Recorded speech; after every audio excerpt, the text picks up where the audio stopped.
કે આ તડકા દરમિયાન આપણે બહાર જવાનું જરૂરિયાત ન હોય તો આપણે ટાળીએ. જો જરૂરિયાત જણાય જ અને જવાનું જ થાય તો સુરક્ષાના પૂરતા કારણો એટલે કે શું કહેવાય માથું આપણું ઢંકાય, આપણી સાથે નાના બાળકો અને વડીલોને લઈ જવાનું આપણે ટાળીએ.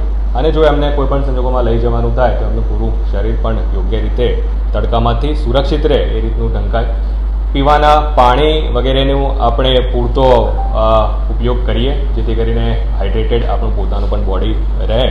એટલે આ પ્રકારની જે બાબતો છે એ બાબતોને આપણે ધ્યાન ઉપર રાખીએ. અને આમ છતાં પણ ક્યાંક નાનું મોટું આપણને સ્ટ્રોક જેવું પણ લાગતું હોય, એવી કે બેચેની જેવું પણ લાગતું હોય તો તરત જ આપણે 108 વગેરેનો પણ આપણે સંપર્ક કરવો જોઈએ જેથી કરીને કોઈ પણ ગંભીર પરિસ્થિતિ બનતા પહેલાં એને નિવારી શકાય. પરંતુ જ્યારે આ પ્રકારની એલર્ટ વગેરે હોય ત્યારે આપણે પૂરતી તકેદારી એ સમયગાળાઓ દરમિયાન રાખીએ એ આપણે જરૂરી છે.